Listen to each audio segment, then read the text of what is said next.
International মঞ্চে ভারতের যদি কোনো প্রকৃত বন্ধু থেকে থাকে সেটা কিন্তু রাশিয়া আর ইসরায়েল। আর এই ইসরায়েলের সঙ্গে কিন্তু ভারতের যে বন্ধুত্বপূর্ণ সম্পর্ক সেটা কিন্তু বহু দশক পুরনো।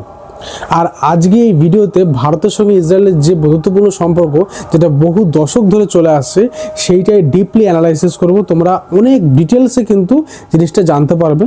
আর এটা ইউপিএসসি এক্সামের পার্সপেক্টিভও ইম্পর্টেন্ট, কারণ অনেক ডিটেলসে আমরা এক্সাম পার্সপেক্টিভও কিন্তু এটা অ্যানালাইসিস করব। এবং এই ভিডিওটার মাধ্যমে কিন্তু সাধারণ মানুষের কাছে আমি পৌঁছাতে চাইছি যে ভারতের সাথে ইসরায়েলের যে সম্পর্কটা সেটা কি কি বিষয়ে গড়ে উঠেছে, বা ভারত আর ইসরায়েল তাদের মধ্যে যে বন্ডিংটা কতটা স্ট্রং, বা ভারত ইসরায়েল থেকে কি কি অস্ত্র কিনছে বা কি কি এগ্রিমেন্ট হয়েছে, সেই সমস্ত ফুল প্যাকেজ একটা এই ভিডিওতে কিন্তু তোমরা জানতে পারবে। 1950 সালে কিন্তু ভারত ইসরায়েলকে একটা স্টেট মানে দেশ হিসেবে মান্যতা দেয়।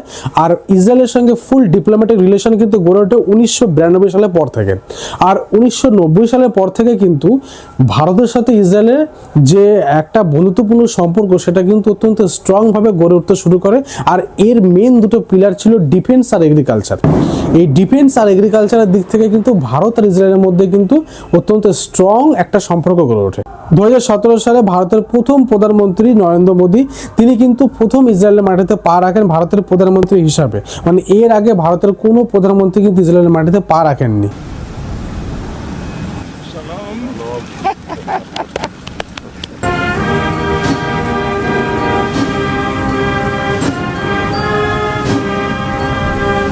তো এই যে ঘটনাটা এটা কিন্তু ভারত আর ইসরায়েলের মধ্যে সম্পর্কটাকে অত্যন্ত মজবুত করে তোলে, মানে ভারতের প্রধানমন্ত্রী ইসরায়েলের মাটিতে পা রাখার পর থেকে। আর 2021 সালে ইউনাইটেড নেশনের তরফ থেকে কিন্তু একটা রেজলিউশন পাস করা হয় গাজায় হিউম্যান রাইট ভায়োলেশন নিয়ে, যেখানে কিন্তু ভারত ভোট করা থেকে বিরত থাকে। মানে এই যে ইসরায়েলের বিরুদ্ধে যে রেজলিউশনটা পাস করা হয় সেখানে কিন্তু ভোট করা থেকে বিরত থাকে। এবার 1950 সালে ভারত ইসরায়েলকে কিন্তু স্টেট হিসেবে রিকগনিশন করে, কিন্তু 1992 পর থেকে ফুল ডিপ্লোম্যাটিক রিলেশন হয়। তাহলে এখন প্রশ্ন হচ্ছে এই মাঝের যে লং টাইমটা 1950 থেকে 1992 প্রায় 4 দশকের মতো সময়, এই সময়টা ভারত আর ইসরায়েলের মধ্যে সম্পর্কটা মজবুত হয়নি কেন? তার কারণ হচ্ছে সেই সময়কার জিওপলিটিক্যাল যে সিনারিও, জিওপলিটিক্যাল যে পলিটিক্স সেইটা। তো সংক্ষেপে সেই জিনিসটাকে তোমাদের বোঝানোর চেষ্টা করছি। দেখো, তো ভারত সেই সময় কিন্তু যখন স্বাধীন হয়েছিল সেই সময় কিন্তু একটা মানে দ্বিতীয় বিশ্বযুদ্ধের কিছু পরপরই কিন্তু স্বাধীন হয়েছিল। তো সেই সময় কিন্তু দুটো বাইপোলার ওয়ার্ল্ড ছিল। মানে একটা ঠান্ডা যুদ্ধের পর যে জিনিসটা সৃষ্টি হয়েছিল আর কি, মানে আমেরিকা তার অ্যালিস ছিল কিছু, তারা আমেরিকাকে ফলো করতো, আর রাশিয়া তার কিছু অ্যালিস ছিল যারা রাশিয়াকে ফলো করতো। তো এটা হচ্ছে বাইপোলার ওয়ার্ল্ড, মানে দুটো পোলে বিভক্ত হয়ে গেছিল। এবং ভারত কিন্তু এই যে দুটো বিশ্ব মানে দুটো আলাদা আলাদা বিশ্ব, সেই দুটো আলাদা আলাদা বিশ্বের কোনোটাতে যোগ দিতে চায়নি। কিন্তু ইসরায়েল ছিল কিন্তু সেই সময় আমেরিকার অ্যালিজ, যেই কারণে কিন্তু ইসরায়েলকে সেই সময় ভারত সেইভাবে সমর্থন কিন্তু সরাসরি করেনি। দ্বিতীয়, গান্ধী আর নেহরু এনারা রিলিজিয়াস কারণে কিন্তু এই প্যালেস্তাইনকে ভেঙে যে ইসরায়েল আত্মপ্রকাশ করলো কিছুটা, তো এই জিনিসটাকে কিন্তু সরাসরি সমর্থন করতে চায়নি সেই সময়। তো এটা আরেকটা কারণ যে ভারত 1950 সালের পর রিকগনিশন করার পরও কিন্তু মানে ডিপ্লোম্যাটিক রিলেশন সেভাবে কিন্তু ইসরায়েলের সঙ্গে গড়েনি। তারপর আরেকটা যেটা ঘটনা সেটা হচ্ছে আরব যে কান্ট্রিগুলো রয়েছে সেই আরব কান্ট্রি থেকে কিন্তু ভারত কিন্তু তেল আনে। তো এই কারণে কিন্তু আরবের দিকে কিছুটা ভারত ঝুঁকে গেছিল। আর আরবের সঙ্গে আরব কান্ট্রির সঙ্গে কিন্তু ইসরায়েলের একটা দীর্ঘদিনের ওয়ার নিয়ে কিন্তু একটা ঝামেলা চলছিল, সেটা আমরা সবাই অনেকেই জানি হয়তো। তো যেই কারণে আরব কান্ট্রিগুলো হচ্ছে কিন্তু ইসরায়েলের এক প্রকার শত্রু বলা যেতে পারে। তো এইবার ইসরায়েলকে যদি ভারত সেই সময় সাপোর্ট করে বা ইসরায়েলকে যদি রিকগনিশন করে তার সাথে ফুল ডিপ্লোম্যাটিক রিলেশনে চলে যায় ভারত, যেটা কিন্তু আরব কান্ট্রিদের যে মানে ইন্টারেস্ট সেটা কিন্তু একটা আঘাত লাগতে পারে।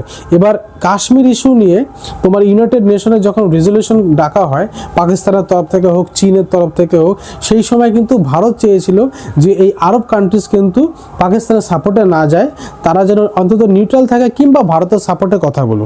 যেই কারণে কিন্তু ভারতের যেটা ওয়েস্ট এশিয়া পলিসি, সেই পলিসির দরুন কিন্তু তারা আরব কান্ট্রির দিকে কিন্তু ঝুঁকে গেছিল। আর ইসরায়েলকে সেই সময় মানে ডিপ্লোম্যাটিক রিলেশন 1950 থেকে 1992 যে মাঝের সময়টা গড়ে তোলেন। এইগুলো হচ্ছে এক একটা কারণ ভারত আর ইসরায়েলের মধ্যে যেটা বাণিজ্যিক সম্পর্ক 1990-92 এর সময় কিন্তু $200 মিলিয়ন ছিল, যেটা কিন্তু এখন প্রায় $10.1 বিলিয়ন কাছাকাছি হয়ে গেছে। ভারত আর ইসরায়েলের মধ্যে কিন্তু একটা মানে তোমার টেকনোলজি নিয়ে যে ট্রান্সফার, সেই নিয়েও কিন্তু একটা এগ্রিমেন্ট আছে।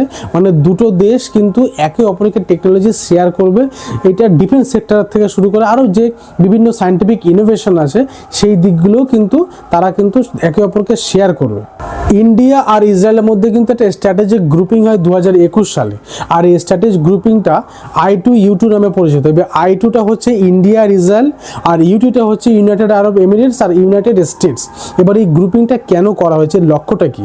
এই গ্রুপিংটা করা হয়েছে তিনটে মেন ফিল্ডের উপর দাঁড়িয়ে আছে গ্রুপিংটা। সেটা হচ্ছে গিয়ে তোমার সায়েন্টিফিক ইনোভেশন, তারপর হচ্ছে ইকোনমিক ডেভেলপমেন্ট আর রিজিওনাল স্টেবিলিটি।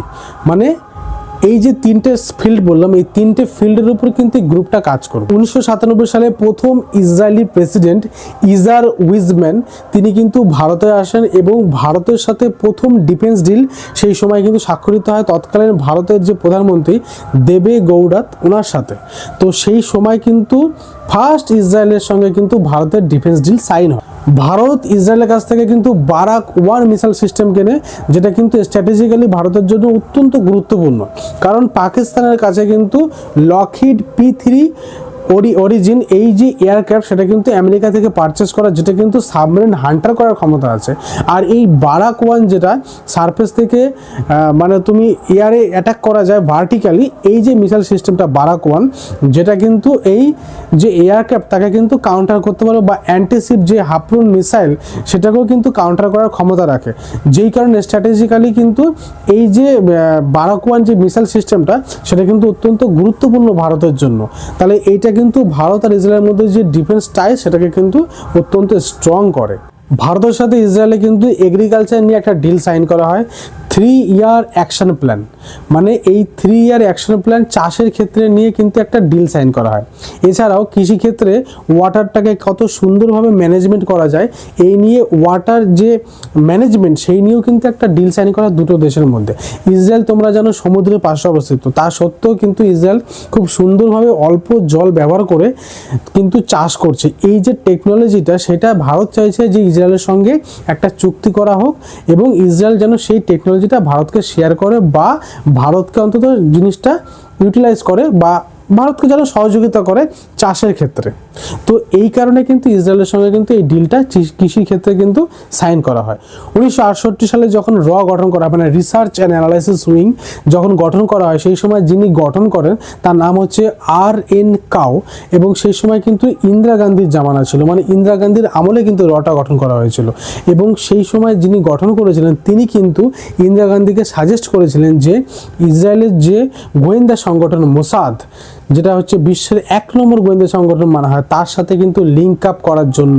তার কারণ হচ্ছে নর্থ কোরিয়া, চায়না আর পাকিস্তান, এই তিনটে দেশের মধ্যে কিন্তু মিলিটারি গোপন লিঙ্ক রয়েছে, বা এরা কিন্তু একে অপরকে ইন্টেলিজেন্স তথ্য শেয়ার থেকে শুরু করে আরও বিভিন্ন ধরনের একে অপরকে কিন্তু হেল্প করে আসে। তো যেই কারণে কিন্তু ভারতের এই জিনিসটাকে কাউন্টার করার জন্য ইসরায়েলকে পাশে পাওয়া অত্যন্ত জরুরি। তার কারণ হচ্ছে পাকিস্তানের যারা মিলিটারি অফিসিয়ালস, তারা কিন্তু হচ্ছে গিয়ে লিবিয়া, তারপরে ইরানের যারা মিলিটারি অফিসার, তাদেরকে কিন্তু চাইনিজ আর নর্থ কোরিয়ার যেটা ডিফেন্স মানে আর কি যেগুলো অস্ত্রশস্ত্র বা ডিফেন্স যে সমস্ত ইকুইপমেন্ট, সেগুলোকে চালানোর জন্য কিন্তু ট্রেনিং দেয়। অর্থাৎ পাকিস্তান ট্রেনিং দিচ্ছে কিন্তু লিবিয়া আর ওদিকে তোমার ইরানের যারা সরকারি আর কি মিলিটারি অফিসার তাদেরকে। তাহলে এটা দেখো ক্লিয়ার বোঝা যাচ্ছে যে পাকিস্তান কিন্তু পরোক্ষভাবে কিন্তু ইসরায়েলের পেছনেই লাগছে, মানে ইরান আর তোমার ওদিকে লিবিয়াকে সহযোগিতা করে। যেই কারণে এই পাকিস্তানকে কিন্তু একমাত্র ইসরায়েল কাউন্টার করতে পারবে কিন্তু ভারতের সহযোগিতায়। যেই কারণে কিন্তু ভারতকেও ইসরায়েলের দরকার, ইসরায়েলকেও ভারতের দরকার। এর যে চিফ তিনি কিন্তু সেই সময় কিন্তু সাজেস্ট করেছিলেন যে মোসাদের সঙ্গে লিঙ্ক আপ করার জন্য। শেষে বলি যে ভারত কিন্তু আমেরিকাকে সেইভাবে কখনোই পাশে পায়নি চায়নাকে কাউন্টার করার জন্য। আমেরিকা যখন কিন্তু নিজের স্বার্থে আঘাত সামান্য লেগেছে, তখনই কিন্তু আমেরিকা কিন্তু পাল্টি মেরে গেছে। ভারতের উপর বারংবার স্যাংশনের থ্রেট দিয়েছে আমেরিকা, কিন্তু ইসরায়েল কিন্তু সেই গোড়া থেকেই ভারতকে মানে অত্যন্ত স্ট্রংলিভাবে সাপোর্ট করে আসছে। ভারতের বিরুদ্ধে আজ পর্যন্ত কোনো কিন্তু ভোট কিন্তু ইসরায়েল দেয়নি। তো ইসরায়েল আর ভারতের বহু কমন গ্রাউন্ড আছে এই সম্পর্কটাকে আরও স্ট্রং আর মজবুত বানানোর জন্য। দুটো দেশই কিন্তু আতঙ্কবাদী মানে সন্ত্রাস দ্বারা পীড়িত, মানে ইসরায়েলেও কিন্তু টেরোরিস্ট অ্যাটাক হচ্ছে, ভারতেও কিন্তু টেরোরিস্ট অ্যাটাক হয়। তা দুটো দেশের যে তোমার আর মোসাদ একে অপরকে ডেফিনেটলি ইন্টেলিজেন্স শেয়ার করে। আর এছাড়া ভারতের সঙ্গে এখন যে তোমার ডিফেন্স নিয়ে যে ইসরায়েল থেকে বিভিন্ন রকমের যে ডিফেন্স ইকুইপমেন্টগুলো আসে, তারপরে আরও এগ্রিকালচার ফিল্ড বলো, সায়েন্টিফিক ফিল্ড বলো, আরও বিভিন্ন ডিআরডিওর সঙ্গেও কিন্তু একটা ডিফেন্স ডিল সাইন হয়েছে ইসরায়েলের। তো বিভিন্ন ফিল্ডে কিন্তু আমরা একে অপরের সাথে কিন্তু অত্যন্ত স্ট্রংলিভাবে জড়িত রয়েছে ইসরায়েলের সাথে। তো এই সম্পর্ক অটুট থাকুক এবং অদূর ভবিষ্যতে আরও এগিয়ে যাক, এটাই ভারতীয় হিসাবে আমরা আশা রাখি। এবং ইসরায়েল ইন্ডিয়া অলওয়েজ ভাই ভাই। Thank you. তো ভিডিওটা ভালো লেগে থাকলে অবশ্যই তোমরা লাইক, শেয়ার, সাবস্ক্রাইব করো, পাশে থেকো। Thank you.